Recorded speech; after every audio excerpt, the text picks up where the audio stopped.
थाम सके, इस दर्द वो दवाई मिलती है, जो नजर के पर्दे खोल सके, इस दर्द वो दवाई मिलती है। एक रामत दो दो रूप मिले, एक रामत दो दो रूप मिले, एक राम गुरु एक रामैया, इसे देख के मन का कमल खिले, एक राम गुरु एक रामैया, एक राम दो दो रूप मिले, ना करो तुमको। ये जो सच्ची जात तुम्हारी आत्मा की है, उसको बार बार अंदर से प्रकट करो। तुम्हारी ये झूठी जो जात है, जो तुम है भी नहीं, दम वजूद ऐसी विसारो। ये जो सच्ची जात तुम्हारी आत्मा की है, उसको बार बार अंदर से प्रकट करो। तुम्हारी ये झूठी जो जात है, जो तुम है भी नहीं, उसको तो प्रकट बार बार करता है, सबको बताता है। तुमको पता है मेरी कौन सी सरनेम है, मैं कौन सी जात का हूँ, मेरी ऊंची जात है, मेरी ऊंची सरनेम है, मैं फलाने खानदान का हूँ, मेरा फलाना जो धंधा चलता है, काम चलता है, मैं किसने ऊंचे खानदान में गया। ये सब जो है अज्ञान के समझ से हम सबको ये बात बताते थे, लाखों आदमी को अपनी झूठी पहचान देते थे। अभी तुम सच्ची पहचान किसी को दे सकते हैं? तो अभी हमारी कौन सी सच्ची जात है? जैसे कल भी तुमने सुना था, तो तुम किसी की भी स्टेशन चेंज कर सकते हैं, या जो तुम्हारे से बात करता है तो तुम उसी का रूप बन जाते हैं। और नाम रूप की बात करेगा तो तुम भी उसी में बह जाएगा, उसी के साथ उसी जैसा हो जाएगा। तुम सुजान होकर खानदान होकर बात नहीं करेगा तो इतना समय इसमें चला गया बेकार में, तो मिला क्या, फायदा क्या हुआ? यह है आत्मा की जात को प्रकट करना, अपनी सचमुच जो जात है तुम्हारी उसको प्रकट करना। तुमको गुस्सा आना चाहिए तो हमारा वेल टाइम जा रहा है। तुमको गुरु बार बोलता है तो तुम श्रवण करो अच्छी तरह से, मन मना भाव होकर श्रवण करो, फिर मनन, फिर निध्यासन। श्रवण करेगा, मन मना भाव होकर बैठेगा, मन से सुनेगा, फिर मनन भी करेगा। तो मैंने आज क्या सुना था सत्संग में, मैं जो समझ के बैठा हूं वो तो सारा झूठ था, ये कल्पना से मैंने माना है। मैं 6 फुट का शरीर हूँ, 5 फुट का शरीर हूँ, मेरी सरनेम है, मेरे को किसने जन्म दिया है, मैंने भी किसको जन्म दिया है, ये सब जो है झूठी बातें है। अब जो मैं गुरु के मुख से सुन रहा हूँ वो भी तो सत्य है। कभी हम समझेंगे तो तुम अपने स्वरूप में जाग गए, कभी आना भी तुम्हारा सफल होगा। नहीं तो उनको दुख होता है तो देखना तुम आता भी है दूर दूर से, जितने दूसरे शहर से भी आते हैं। हम तो देखते हैं रिजर्वेशन नहीं भी होती है, बोलते हैं हम खड़े होते होते इधर आते हैं, इतना कष्ट भी उठा के आते हैं, पैसा भी खर्च के आते हैं, घर वालों को भी छोड़ के आते हैं। उसकी जो है सब चीजें सुनते भी है, कई रोज रोज भाग दौड़ करते हैं, है क्या गुरु के पास मिलता क्या है? फिर भी इधर आने के बाद अच्छी तरह से वो उत्तर प्रश्न नहीं कर सकता है। ये मन ऐसा इधर कंठ पर बैठा है जो बात नहीं करने देता है। मन की सवारी इधर कंठ पर होती है, जब तुमको एक भी शब्द नहीं बोलने देगा, पहले तो सब सारे इतना दिखाई देगा। बोलेगा मैं कैसे बोलूं, ये सब बैठे हैं तो मैं बात कैसे करूं? इसीलिए कोई अपना उद्धार कर नहीं सकता है। और ये सच्ची बात है। पर जो अपने अंदर में शौक लेकर आता है, तो राजा जनक कितनी भी सभा में बैठा था तो भी उसको लज्जा और शर्म नहीं आया, तो मैं सारी सभा के बीच में कैसे दर्शन करूं? उसको अपनी मुक्ति की तलाश थी, अपने उद्धार की चिंता थी, तो मेरा उद्धार कैसे हो जाए? एक ही सपना खाली देखा भयानक सपना देखा। तो 8 दिन के बाद मुझे पतले चावल की खिचड़ी मिल गई है। 8 दिन के बाद मैं इतना दर्द हो गया हूँ, जो मुझे एक चावल की थाली मिली और कुत्ते ने आकर मुंह डाला है। इतना भयानक सपना देखकर वो जल गया। जब सुबह हुआ तो सब ऋषियों मुनियों से पूछने लगा, तो ये सचा कि वो सचा। चाहे खुली दिल से खोल के ये दृष्टांत बात नहीं पूछा तो वो भी समझ जाए, पर गुप्त रूप में उससे पूछने लगा तो ये सचा कि वो सचा। तो बात बिल्कुल समझे ही नहीं। और जो उत्तम होता है गुरु, जो समझदार होता है, जो आत्मा में जागा हुआ है, वो तो इस बात को जान सकता है। तभी वो अष्टावक्र को इधर आना पड़ा। ये बात सुनकर तो राजा जनक ने, ये जो ऋषि मुनि इसके मैदान में रहते थे, पलते थे, खाते थे बरसों से, और राजा जनक को ये जवाब नहीं दे सका है, इसीलिए जाकर उसको जेल में डाला है।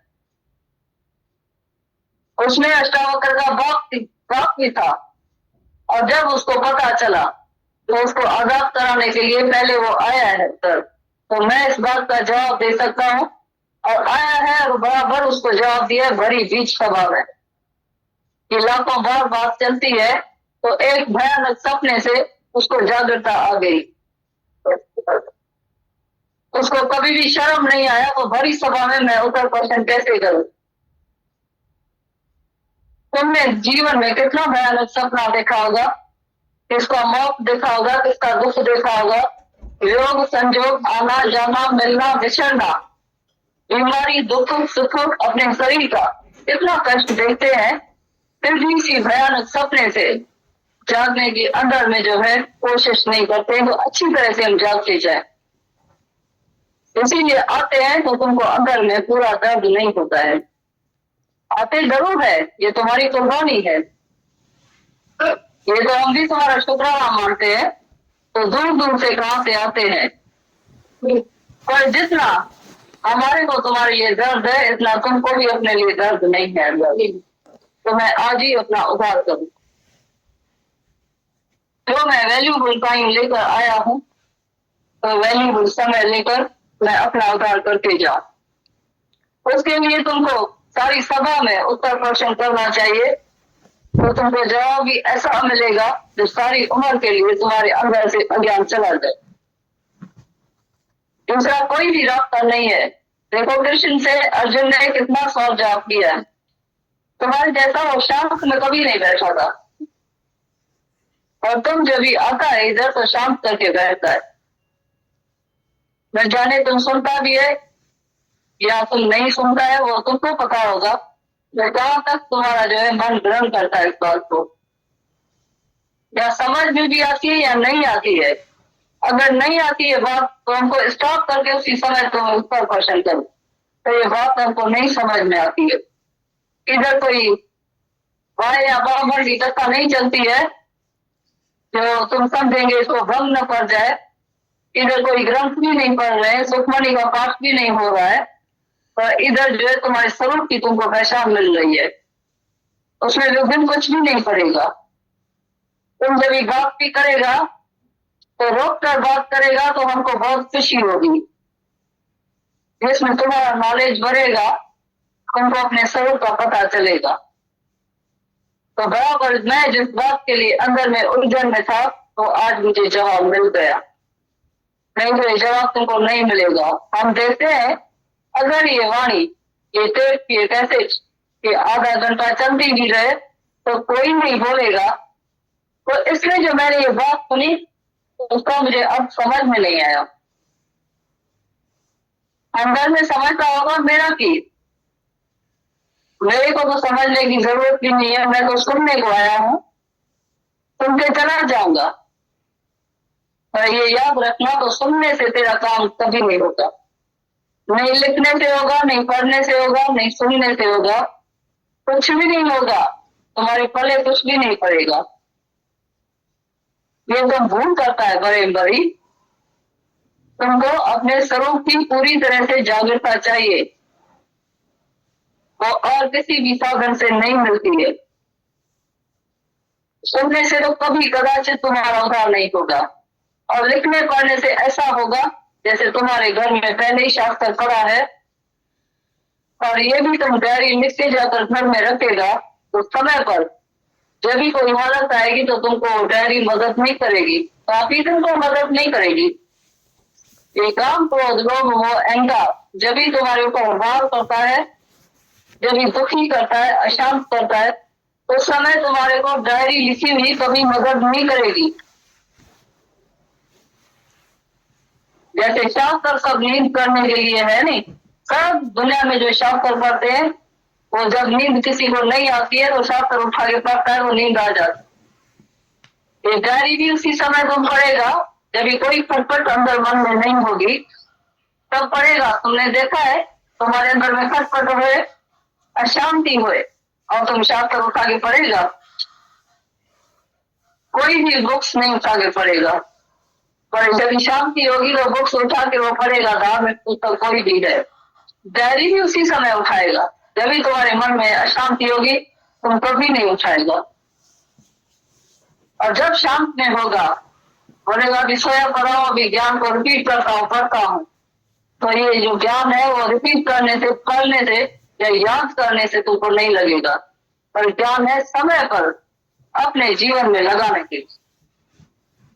जब हालत आए तो सुना हुआ पाठ तुम्हारे जीवन में आ जाए। यही सत्य है, यही राइट है। बाकी लिखना पढ़ना ये सब गैरत है, वो तुम्हारे काम में कभी नहीं आएगा। और वो वाणी तुम्हारे अंदर जो हृदय से सुनता है, वो तुम्हारे भीतर जैसे कैसे भर रही है। एक भी जो शब्द है वो कभी तुम भुला नहीं सकेगा। लिखने में शायद तुम्हारा मिस भी हो जाए, पर ये तुम्हारा सुना हुआ शब्द कभी मिस नहीं हो सकेगा। हृदय से जो सुनेगा, कान से नहीं, कान से सुन के फिर हृदय से तुम ग्रहण करेगा, जीवन में लगाएगा। तभी बोलता है जो जो जाने सदा सुख हो, जो जो अपने जीवन में लगाएगा, अपने खुद प्रैक्टिकल जीवन में ये ज्ञान लगाएगा, तो हमेशा के लिए तुम सुखी हो जाएगा। जीवन मुक्ति जीते ही तुम हासिल करेगा। तुमको कोई दुख नजदीक सपने में भी नहीं आएगा। बुलाएगा भी दुख को तो भी तुम्हारे पास नहीं आएगा। ये ज्ञान इतना गारंटेड है। तुमको विश्वास नहीं आता है, तुम शायद अंदर में हंसते होंगे, तो ये सब सुनी सुनाई बातें हैं, ये बराबर सच है, तो तुमको ऐसा लगता होगा। हम भी कोई अपने माँ बाप के घर से बनाया हुआ ज्ञान तुमको नहीं सुनाते हैं। ये चैन लगी चौन सभी हम जन्म कबे का श्यामा, ये पहले से शास्त्र वेद वेदांत सब जो जिसमें बातें लिखी हुई है और गुरु के मुख से भी सुनी है, वो तुम फिर से सुन रहे हैं। पर कम से कम इतनी गारंटी है कि तुम्हारे ज्ञान जब जीवन में आएगा तो तुम्हारी जीवन पलट जाएगी। बिल्कुल तुम सेम नहीं रहेगा वो जैसे पहला था। जो पहली तुम्हारी जीवन में रहता था ऐसा तुम बिल्कुल नहीं रहेगा। सारी दुनिया तुमको पहचानेगी तो ये पहले जैसा तो लगता ही नहीं है। नहीं बड़बड़ाता है, नहीं बकबक करता है, नहीं जो है कन और पीठ में बैठता है, नहीं मेहनत टाइम गवाता है, नहीं उधर उधर जाता है। सत्संग के सिवाय उसकी तीसरी बात तो मुख पर होती भी नहीं, दूसरी बात ही नहीं है। या प्रिय जो पसंद या प्रिय ही बचा एनर्जी का दार चल पाँव कह के खाली न कर। या प्रिय जो पसंद या प्रिय नहीं बचा, या तो तुम ऐसी महफिल में बैठकर उसी प्रचार में समय बिताएंगे, यही रूढ़ करेंगे सबसे बैठकर, यही बातें करेंगे, दूसरी बात तुम्हारे मुख से नहीं निकलेगी। या फिर ये जो पसंद ये जाता परमात्मा देखेगा तो मैं ही तो हूँ, मैं ही तो हूँ, जैसे दादा भगवान की वाणी तुम सुनता है तो बड़ी डीप है, तुम नहीं जान सकता है, पर तुमको खुद ही रियलाइज होगा, अनुभव होगा। जहां का तुम अनुभव करेगा तो मैं ही तो हूँ। या तो ये प्रचार करेगा हमारा सबके बैठ के सामने, ये रूह करेगा जैसे तुम आज भी बैठे तो ये रूह हो रही है, ये सिमरन हो रहा है। तुम्हारा भी सिमरन पक्का हो रहा है, हमारा भी सिमरन पक्का हो रहा है। एक दूसरे का जैसे सुमरन हो रहा है, तो ये कैसे पहले वाली जीवन तुम्हारी रहेगी? नहीं तो सारा दिन हल्दी और धनिया तुम बेचते रहेंगे। जैसे एक बार एक आदमी किराने का दुकान था, सारा दिन 2-4 आने की चीज बेचता था। पुराने की हल्दी देना, धनिया देना, काली मिर्ची देना, नमक देना। एक दिन अपने ऊपर ही गुस्सा आया, बोला ये छोटी मोटी चीजें बेच बेच के मेरी जीवन ही मेरी पूरी हो गई है, खत्म हो गई है। अभी कोई बड़ा सौदा जाकर करूं, मेरी तो उम्र ही पूरी हो गई है। तभी जाकर कपड़े का व्यापारी बना, फिर ज्वेलर्स बना है। तभी जब भी वो कपड़े का व्यापारी बना है, तो उसको बोलता है 2 पैसे का धनिया देना। बोला चुप करो, कोई सुन न ले। मैं पहले 2 पैसे का धनिया और हल्दी बेचता था, मैं भी बड़ा व्यापारी हो गया हूं। ऐसी लज्जा आएगी, शर्म आएगा। इसी तरह से अज्ञान की बात करने में भी तुमको शर्म आएगा, तो उसकी स्टेशन तुम बराबर चेंज कर लेगा। तुम बिल्कुल बात नहीं करेगा और वो बिल्कुल तुम्हारा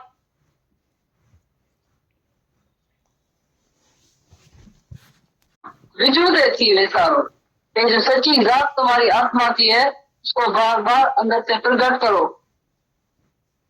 तुम्हारी जो झूठी जो जात है, जो तुम है भी नहीं, उसको तो प्रकट बार बार करता है, सबको बताता है। तुमको पता है मेरी कौन सी सरनेम है, मैं कौन सी जात का हूँ। मेरी ऊंची जात है, मेरी ऊंची सरनेम है, मैं फलाने खानदान का हूँ। मेरा फलाना जो है धंधा चलता है, काम चलता है। मैं किसने ऊंचे खानदान में गया। ये सब जो है अज्ञान के समझ से हम सबको ये बात बताते थे, लाखों आदमी को अपनी झूठी पहचान देते थे। अभी तुम सच्ची पहचान किसी को दे सकते हैं? तो अभी हमारी कौन सी सच्ची जात है?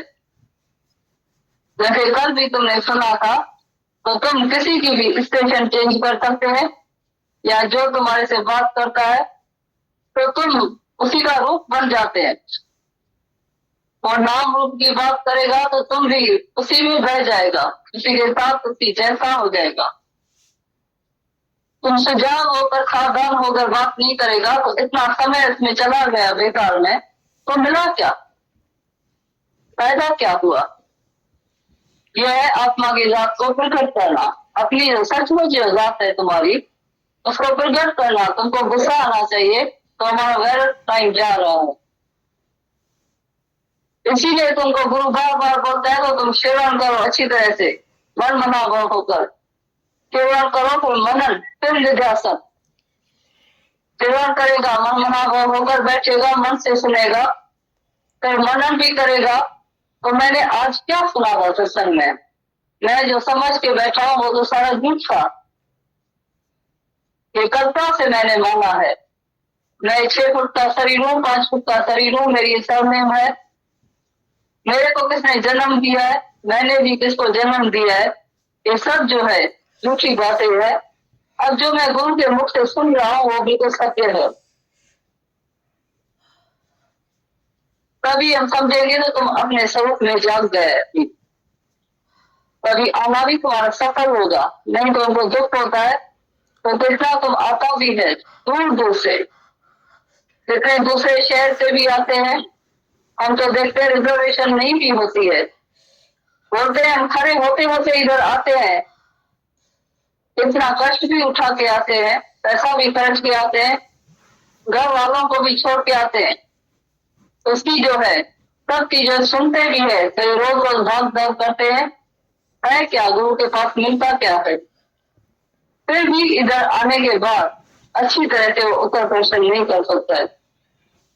ये मन ऐसा इधर कंठ पर बैठा है जो बात नहीं करने देता है। मन की सवारी इधर कंठ पर होती है, जो तुमको एक भी शब्द नहीं बोलने देगा। पहले तो सब सारे इतना दिखाई देगा, बोलेगा मैं कैसे बोलूं, ये सब बैठे हैं तो मैं बात कैसे करूं। इसीलिए कोई अपना उद्धार कर नहीं सकता है। और ये सच्ची बात है। पर जो अपने अंदर में शौक लेकर आता है, तो राजा जनक कितनी भी सभा में बैठा था, तो भी उसको लज्जा और शर्म नहीं आया, तो मैं सारी सभा के बीच में कैसे प्रश्न करूं।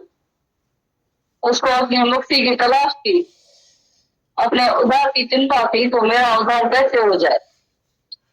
एक ही सपना खाली देखा, भयानक सपना देखा। तो 8 दिन के बाद मुझे पतले चावल की खिचड़ी मिल गई है। 8 दिन के बाद मैं इतना दर्द हो गया हूँ, जो मुझे एक चावल की थाली मिली और कुत्ते ने आकर मुंह डाला है। इतना भयानक सपना देखकर वो जग गया। जब सुबह हुआ तो सब ऋषियों मुनियों से पूछने लगा, तो ये सचा कि वो सचा। चाहे खुली दिल से खोल के ये दृष्टांत बात नहीं पूछा तो वो भी समझ जाए, पर गुप्त रूप में उससे पूछने लगा, तो ये सचा कि वो सचा। तो बात बिल्कुल समझे ही नहीं। और जो उत्तम होता है गुरु, जो समझदार होता है, जो आत्मा में जागा हुआ है, वो तो इस बात को जान सकता है।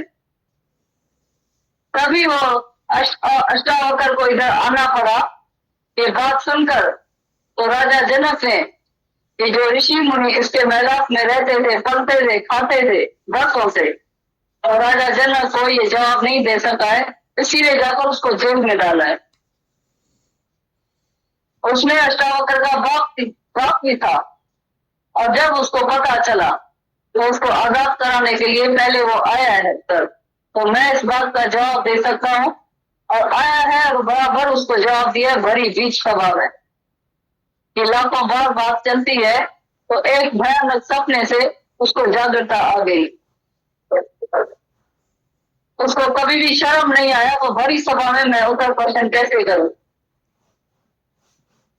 तुमने जीवन में कितना भयानक सपना देखा होगा, किसका मौत देखा होगा, किसका दुख देखा होगा, योग संजोग, आना जाना, मिलना बिछड़ना, बीमारी, दुख सुख, अपने शरीर का कितना कष्ट देखते हैं। फिर भी इसी भयानक सपने से जागने की अंदर में जो है कोशिश नहीं करते, तो अच्छी तरह से हम जागते जाए। इसीलिए आते हैं तो तुमको अंदर में पूरा दर्द नहीं होता है। आते जरूर है, ये तुम्हारी कुर्बानी है, ये तो हम भी तुम्हारा शुक्राना मानते हैं। तो दूर दूर से कहां से आते हैं, और जितना हमारे को तुम्हारे लिए दर्द है, इतना तुमको भी अपने लिए दर्द नहीं है। तो मैं आज ही अपना उद्धार करूं। जो मैं वैल्यूबल टाइम लेकर आया हूं, तो वैल्यूबल समय लेकर मैं अपना उद्धार करके जाऊं। उसके लिए तुमको सारी सभा में उत्तर प्रश्न करना चाहिए, तो तुमको जवाब भी ऐसा मिलेगा जो सारी उम्र के लिए तुम्हारे अंदर से अज्ञान चला जाए। दूसरा कोई भी रास्ता नहीं है। देखो कृष्ण से अर्जुन ने कितना सवाल जवाब किया है। तुम्हारे जैसा वो शांत में कभी नहीं बैठा था, और तुम जब भी आता है इधर तो शांत करके बैठता है। न जाने तुम सुनता भी है या तुम नहीं सुनता है, वो तुमको पता होगा। तो कहां तक तुम्हारा जो है मन ग्रहण करता है इस बात को, या समझ में भी आती है या नहीं आती है।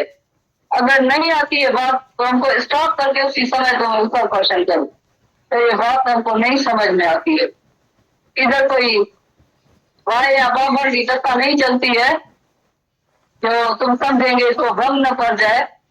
इधर कोई ग्रंथ भी नहीं पढ़ रहे हैं, सुखमणि का पाठ भी नहीं हो रहा है, और इधर जो है तुम्हारे स्वरूप की तुमको पहचान मिल रही है, उसमें विभिन्न कुछ भी नहीं पड़ेगा। तुम जब ये बात भी करेगा तो रोक कर बात करेगा, तो हमको बहुत खुशी होगी। जिसमें तुम्हारा नॉलेज बढ़ेगा, तुमको अपने स्वरूप का पता चलेगा। तो बराबर मैं जिस बात के लिए अंदर में उलझन में था, तो आज मुझे जवाब मिल गया। नहीं तो ये जवाब तुमको नहीं मिलेगा। हम देखते हैं अगर ये वाणी, ये टेप, ये कैसेट, ये आधा घंटा चलती भी रहे तो कोई नहीं बोलेगा। तो इसलिए जो मैंने ये बात सुनी उसका मुझे अब समझ में नहीं आया। अंदर में समझता होगा मेरा की, मेरे को तो समझने की जरूरत भी नहीं है, मैं तो सुनने को आया हूँ, सुनते चला जाऊंगा। और ये याद रखना, तो सुनने से तेरा काम कभी नहीं होता। नहीं लिखने से होगा, नहीं पढ़ने से होगा, नहीं सुनने से होगा, कुछ भी नहीं होगा। तुम्हारे पले कुछ भी नहीं पड़ेगा। ये एकदम भूल करता है बड़े बड़ी। तुमको अपने स्वरूप की पूरी तरह से जागरूकता चाहिए, वो और किसी भी साधन से नहीं मिलती है। सुनने से तो कभी कदाचित तुम्हारा उद्धार नहीं होगा, और लिखने पढ़ने से ऐसा होगा जैसे तुम्हारे घर में पहले ही शास्त्र पड़ा है। और ये भी तुम डायरी लिख के जाकर घर में रखेगा तो समय पर जब भी कोई हालत आएगी तो तुमको डायरी मदद नहीं करेगी, काफी तुमको मदद नहीं करेगी। ये काम क्रोध लोभ मोह अहंकार जब भी तुम्हारे ऊपर वार करता है, जब भी दुखी करता है, अशांत करता है, तो उस समय तुम्हारे को डायरी लिखी हुई कभी मदद नहीं करेगी। जैसे शास्त्र सब नींद करने के लिए है नहीं, सब दुनिया में जो शास्त्र पढ़ते हैं वो जब नींद किसी को नहीं आती है तो शास्त्र उठा के पढ़ता है, वो नींद आ जाती। ये डायरी भी उसी समय तुम पढ़ेगा जब भी कोई खटपट अंदर मन में नहीं होगी तब पढ़ेगा। तुमने देखा है तुम्हारे अंदर में खटपट हुए, अशांति हुए, और तुम शास्त्र उठा के पढ़ेगा। कोई भी बुक्स नहीं उठा के पढ़ेगा, पर जब शांति होगी तो बुक्स उठा के वो पढ़ेगा। धार्मिक पुस्तक कोई भी है, डायरी भी उसी समय उठाएगा जब भी तुम्हारे मन में अशांति होगी, तुम कभी नहीं उठाएगा। और जब शांत में होगा बोलेगा अभी सोया पड़ा हूं, अभी ज्ञान को रिपीट करता हूँ, पढ़ता हूँ, तो ये जो ज्ञान है वो रिपीट करने से, पढ़ने से या याद करने से तुमको नहीं लगेगा, पर ज्ञान है समय पर अपने जीवन में लगाने के लिए। जब हालत आए तो सुना हुआ पाठ तुम्हारे जीवन में आ जाए। यही सत्य है, यही राइट है। बाकी लिखना पढ़ना ये सब गैरत है, वो तुम्हारे काम में कभी नहीं आएगा। और वो वाणी तुम्हारे अंदर जो हृदय से सुनता है वो तुम्हारे भीतर जैसे कैसे भर रही है। एक भी जो शब्द है वो कभी तुम भुला नहीं सकेगा। लिखने में शायद तुम्हारा मिस्टेक हो जाए, पर ये तुम्हारा सुना हुआ शब्द कभी मिस नहीं हो सकेगा।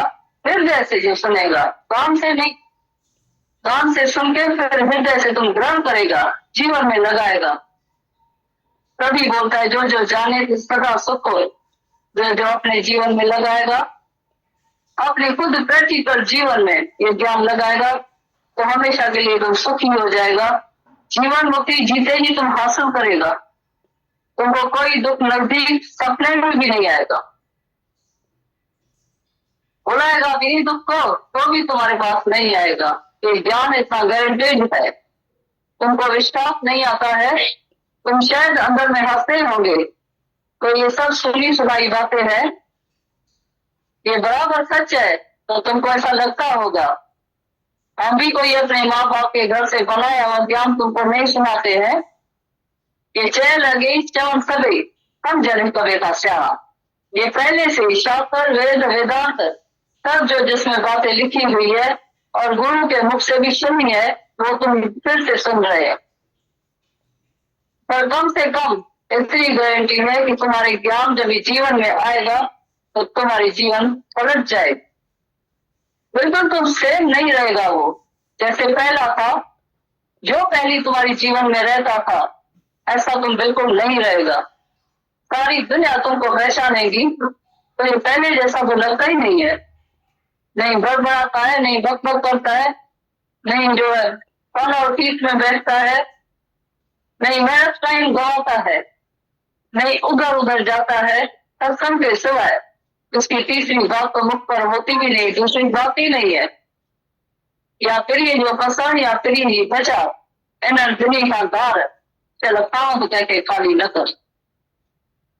या फिर ये जो पसंद या फिर नहीं प्रचार, या तो तुम ऐसी महफिल में बैठकर उसी प्रचार में समय बिताएंगे, यही रोजान करेंगे सबसे बैठकर, यही बातें करेंगे, दूसरी बात तुम्हारे मुख से नहीं निकलेगी। या फिर ये जो पसंद ये जाता परमात्मा देखेगा तो मैं ही तो हूँ, मैं ही तो हूँ, जैसे दादा भगवान की वाणी तुम सुनता है तो बड़ी डीप है, तुम नहीं जान सकता है, और तुमको खुद ही रियलाइज होगा, अनुभव होगा। जहाँ का तुम अनुभव करेगा तो मैं ही तो हूँ, या तो ये प्रचार करेगा हमारा सबके बैठ के सामने, ये वो रियान करेगा जैसे तुम आज भी बैठे तो ये वो रियान हो रही है, ये सिमरन हो रहा है, तुम्हारा भी सिमरन पक्का हो रहा है, हमारा भी सिमरन पक्का हो रहा है, एक दूसरे का जैसे सिमरन हो रहा है, तो ये कैसे पहले वाली जीवन तुम्हारी रहेगी। नहीं तो सारा दिन हल्दी और धनिया तुम बेचते रहेंगे। जैसे एक बार एक आदमी किराने का दुकान था, सारा दिन दो चार चार आने की चीज बेचता था, तो आने की हल्दी देना, धनिया देना, काली मिर्ची देना, नमक देना। एक दिन अपने ऊपर ही गुस्सा आया, बोला ये जो छोटी मोटी चीजें बेच बेच के मेरी जीवनी मेरी पूरी हो गई है, खत्म हो गई है, अभी कोई बड़ा सौदा जाकर करूं, मेरी तो उम्र ही पूरी हो गई है, तभी जाकर कपड़े का व्यापारी बना, फिर ज्वेलर्स बना है, तभी जब ही वो कपड़े का व्यापारी बना है तो उसको बोलता है 2 पैसे का धनिया देना, बोला चुप करो, कोई सुन न ले लो, मैं पहले 2 पैसे का धनिया और हल्दी बेचता था, मैं भी बड़ा व्यापारी हो गया हूं। ऐसी लज्जा आएगी, शर्म आएगा, इसी तरह से अज्ञान की बात करने में भी तुमको शर्म आएगा, तो उसकी स्टेशन तुम बराबर चेंज कर लेगा। तुम बिल्कुल बात नहीं करेगा और वो बिल्कुल तुम्हारा